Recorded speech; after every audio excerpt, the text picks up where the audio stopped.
Look up the word crazy in the dictionary and you might just find an asterisk beside the definition that says, listen to the Subiquitous podcast featuring Sue Duffield and you'll find out what crazy means. Sue's travelogue journey of unfiltered stories, impossible miracles, and faith-filled fun will be revisited right here. So buckle up and let's get going with this humorous travelogue of an unfiltered saint, Subiquitous. Well, welcome to episode number 109 of the Subiquitous podcast. And I'll tell you, before I get started with our special guest today, I want to shout out to all of you who have made these last 3 seasons a great success. And I mean that. As I was checking the analytics yesterday, we're in over 18 countries, and most of you know that I was a radio host for years at an oldie station in Delaware for years. I think 5 people heard me. But anyway, there was a reach of South Philly, South Jersey, and the Delaware Valley market. But making this transition to Podcastville, as we so hilariously call it, has been such a fun and fruitful journey.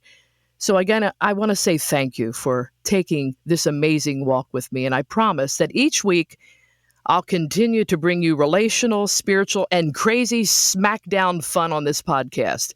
But I also want to encourage you to check out 2 other podcasts that we host and produce, which includes the Aging, Angst, and Alleluia's podcast for caregivers of those with dementia and Alzheimer's. And my friend Mary Ann Oglesby Southerly of the Veranda Ministries here in Gallatin, Tennessee, is absolutely stellar with that podcast. Also, check out Dynamic Marriage Uncovered podcast, brought to you by Marriage Dynamics here in Franklin, Tennessee.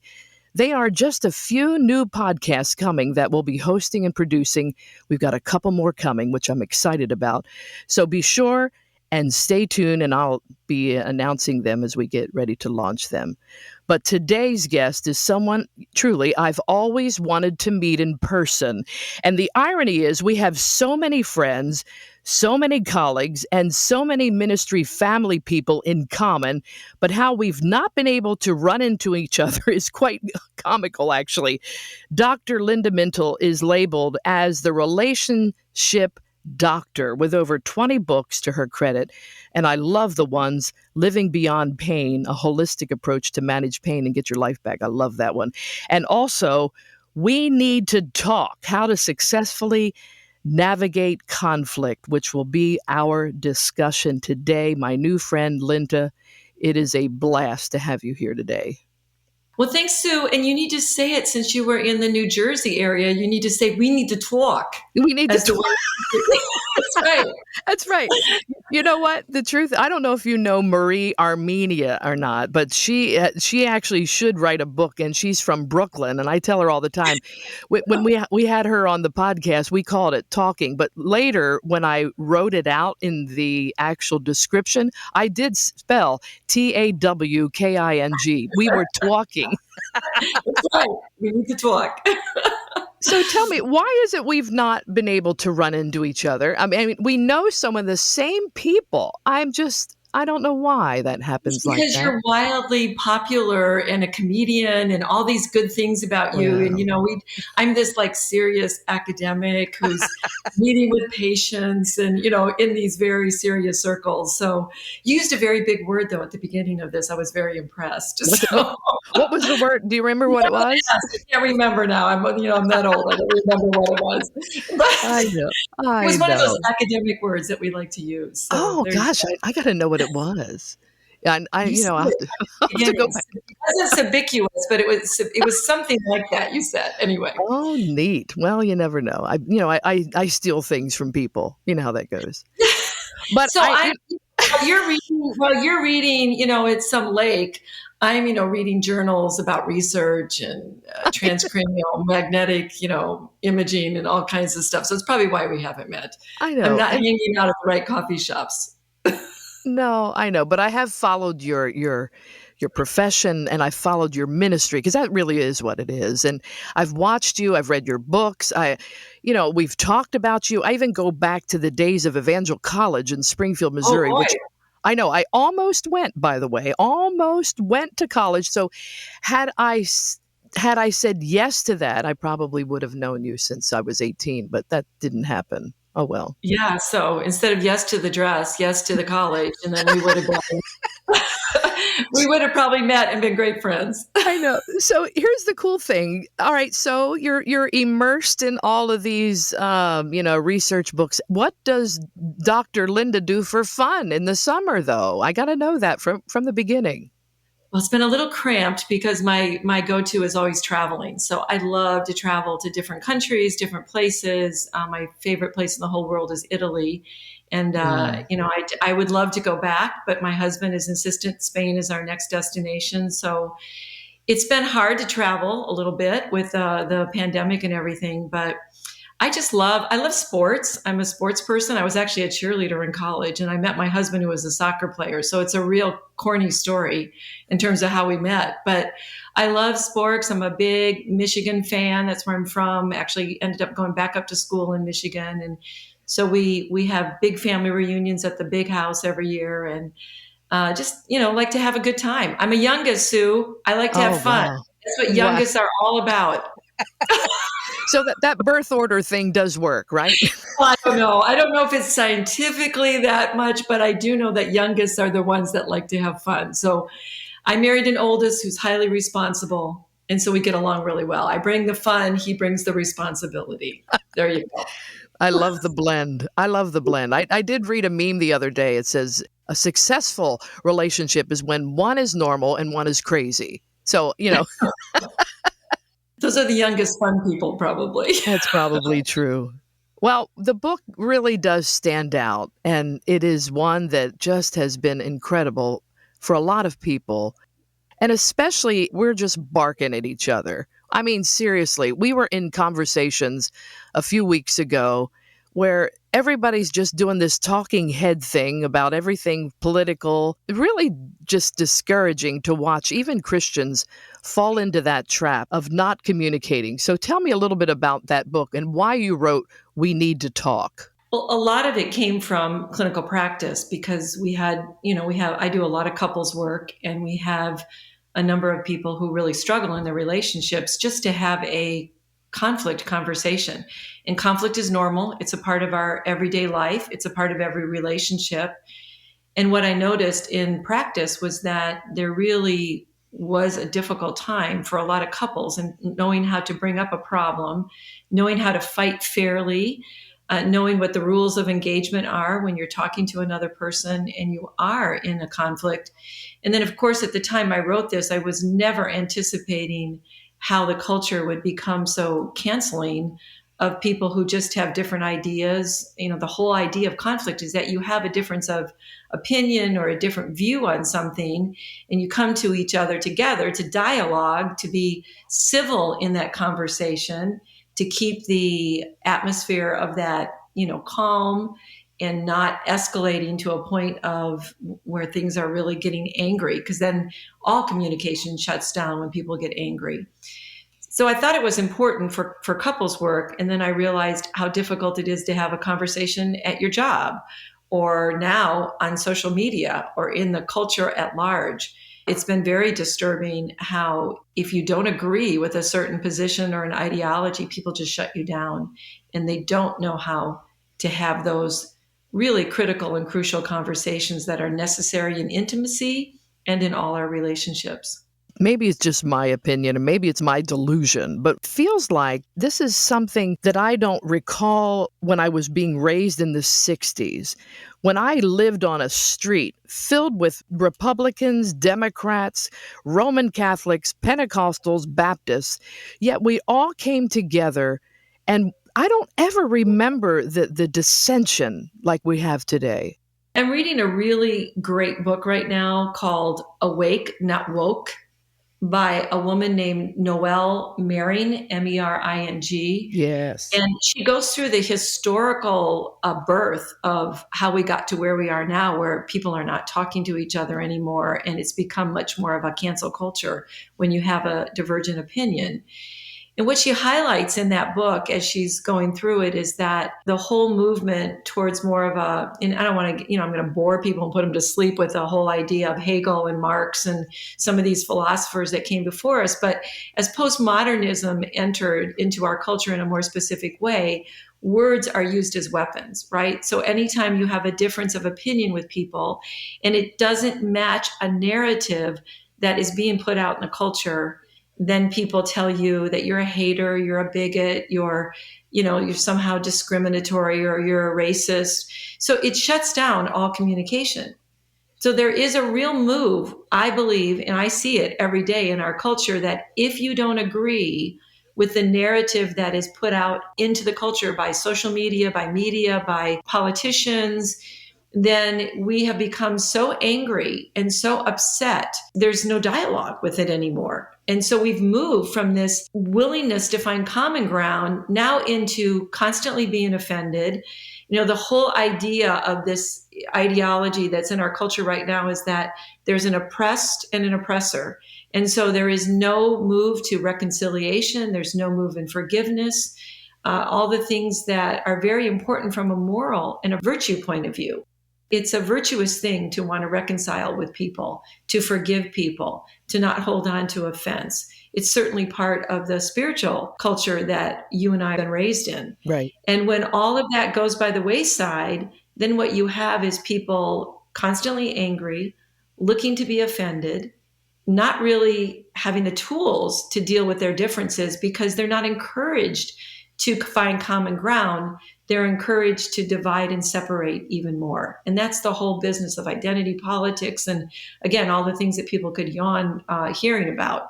But I sort of live in that world and I have to make sense of it. But it does explain how we've gotten to the stage we've gotten to today. When I read her book, I went, oh, okay, so it totally explains everything that I'm struggling with, that we're seeing today. It's so different. And I'm sure you get questions by different age groups, and then how you respond as a professional, how you respond when a teenager says to you, I can't even have the conversation with my parents anymore because we just get into this craziness because they don't understand me and I surely don't understand them. And yet, at the same time, pastors who have put themselves out in the world through live streaming and doing all these things, they have to almost be careful on how they package whatever it is they're saying and trying to preach about. And then I just feel like we're just constantly being pressured to do the right thing, but yet at the same time, we can never even say the right thing. Right. Well, there's this whole notion that you and I grew up with, that there was a truth, there was a reality in life.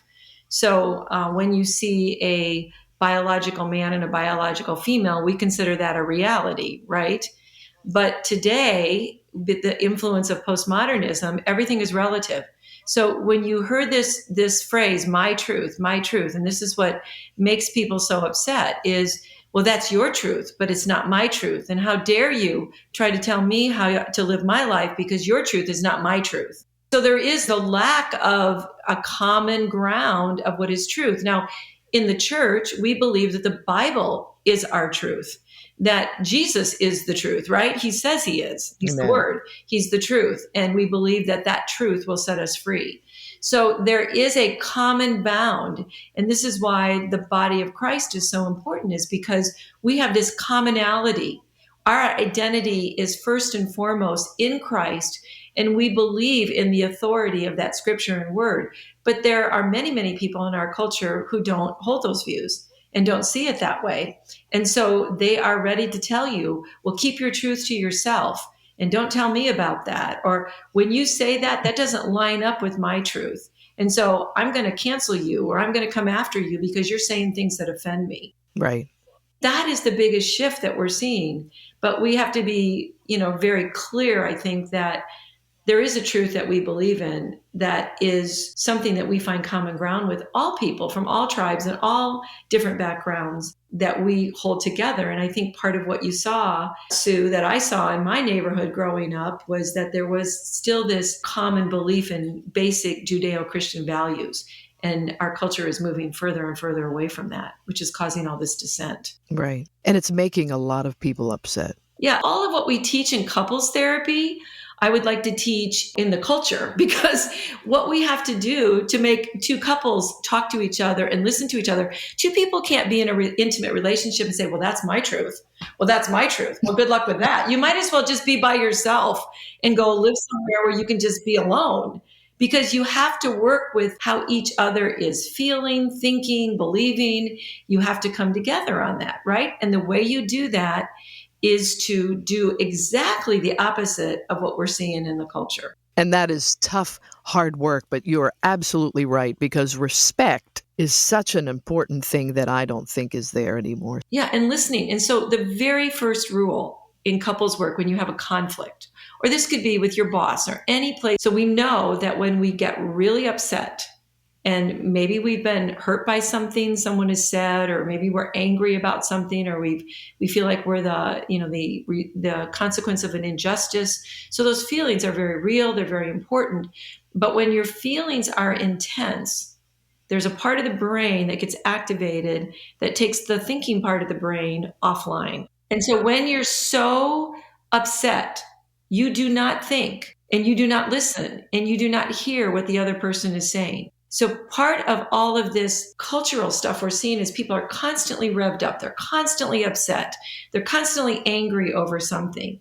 And, the Bible has a lot to say about anger. I wrote this little book called Breaking Free from Anger and Unforgiveness, just a little pocket-sized book. It's like less than a cup of coffee. But it's been a huge seller because people are trying to regulate their emotions of anger in a culture that keeps stirring it up. And the same thing happens in a relationship. If you keep thinking negatively about that person you're trying to engage with, and you keep rehearsing in your head all the injustices and the way they've treated you, and you're really, really angry and upset, you're not going to have a conflict discussion that's going to go anywhere. So first step is to calm yourself down, whether you have to take some deep breathing, whether you have to take a time out like we teach kids to do, just take a time out, take some deep breaths. I've got all kinds of suggestions I give to people about how you can calm down your body, tense your muscles, relax them. Think of a good scene in your head, place your person in something that's really positive, a good memory, anything you can do to get your body down. There's this really great research by Dr. John Gottman, who is one of the leading researchers in marital work, who says that if your heartbeat is over 100 beats per minute, you can't think. And so what he does is they wear these little pedometers in therapy that put them on your finger or your thumb, and it measures your heart rate. And if your heart rate goes over 100, you stop the therapy. I used to do this actually with couples. You stop the therapy and you get everybody to calm down, because we know that when your heartbeat goes so fast, your sympathetic nervous system, that alarm system in your body is going off, and your brain is getting hijacked, and your thinking part is going offline. And so you have to calm yourself down in order to even begin a conflict discussion. How many times have you wanted to just say, okay, I feel like I'm going to explode. Mm-hmm. And so things come out of your mouth that you wouldn't probably have said if you were thinking. Right. And so understanding that it's the amygdala, it's the part of the brain, we call it an amygdala hijack. It actually gets hijacked. It takes away the thinking part of the brain. And all you're doing is feeling something intensely, reacting and not thinking. So when you calm yourself down, and this is another tip in a conflict argument, you should start soft. So rather than saying, all right, we're going to talk about this because you hurt me and you did this to me, or I didn't like the assignment you gave me at work, it was unfair. That's called a harsh startup. And again, what does it do to the other person? It just makes them defensive. Right. And so they're not going to listen. You've shut down the conversation right there. Right. So a softer startup would be, if you have a conflict, is to say, hey, I really appreciate our relationship. I really want to work on something that's been a problem for me, something that's bothered me, and I wonder if you're willing to talk about it. Very different startup for a conflict conversation than the other one I just said. And since we are talking, Yes. I want to say to you, here's something funny for someone who all of her life has suffered from ADD, where I have forced myself in podcasting to pay attention to the guests. For the first time, Linda, this has been probably as much therapy for me as it's been for anybody listening. I pay attention more intently to my guest than ever before, because I know technically it's got to do well after it's published. And so I've forced myself in listening, and I take notes. Mm-hmm. How important is it in a relationship, maybe, to take some notes of some things that might be beneficial so that you don't get into that anger rage of of checking out, or like you said, where you just tune out after your blood pressure sky high and your heart rate goes out of whack? What do we do? That's a great question, because I have actually worked with a lot of colleagues and people that are at work, and they really get upset by something that happens in the work setting. And one of the strategies that we use is, okay, before you go into that conflict discussion, what are the 3 points you really want to get across?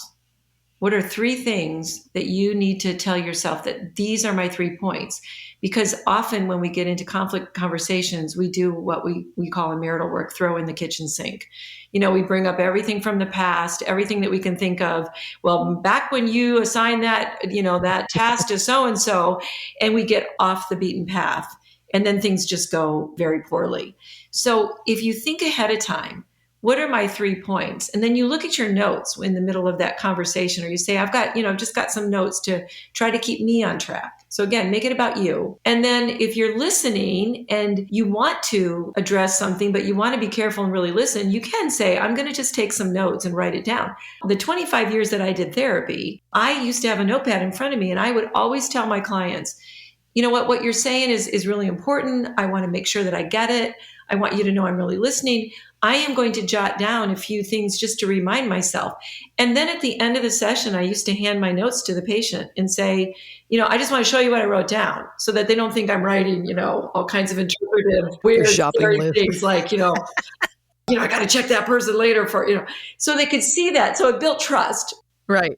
In a conflict conversation where they make a point and you want to go, I want to address that right now, because I'm going to forget it. And then it takes it off. You could use that little tactic of just writing a note, but it helps to tell the person what you're doing first and say, I've got 3 things in this conversation I really want to get to. I am going to write things down because I want to remember, I want to make sure I make my point, but I want to hear you and I want to listen. That sets up a lot of respect and listening at the beginning. It does, for sure. Another thing that worked for me just this week, Linda, you're going to be proud of me now. Okay. I was stewing and brewing in my head over a few things. And I knew if I talked about it when I was just stewing and brewing, I let it rest for almost 48 hours. And I watched how God miraculously changed my heart and changed the dynamic of how I would approach it. Sue Duffield, the smiley one, right? No, not in that case. I would have probably said some things I would have regretted later. That is the strategy for when you're angry and you want to fire off an email. The number of times people tell me, and probably have told you, I wish I wouldn't have sent that.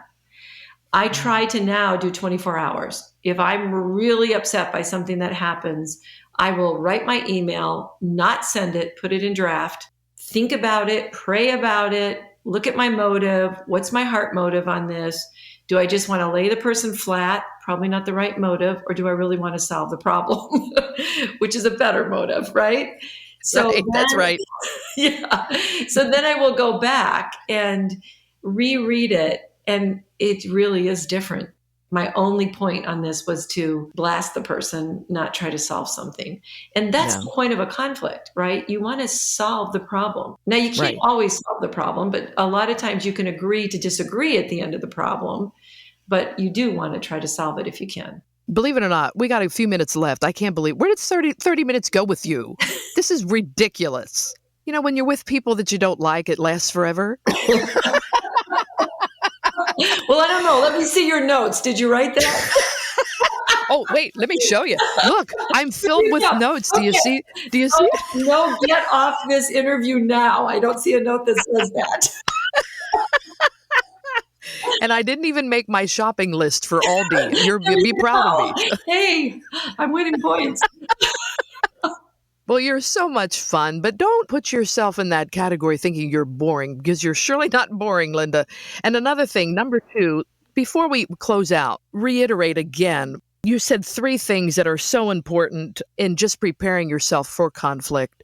Or if there is already conflict going, what are some things that you can continue to work on so that it doesn't go into World War III?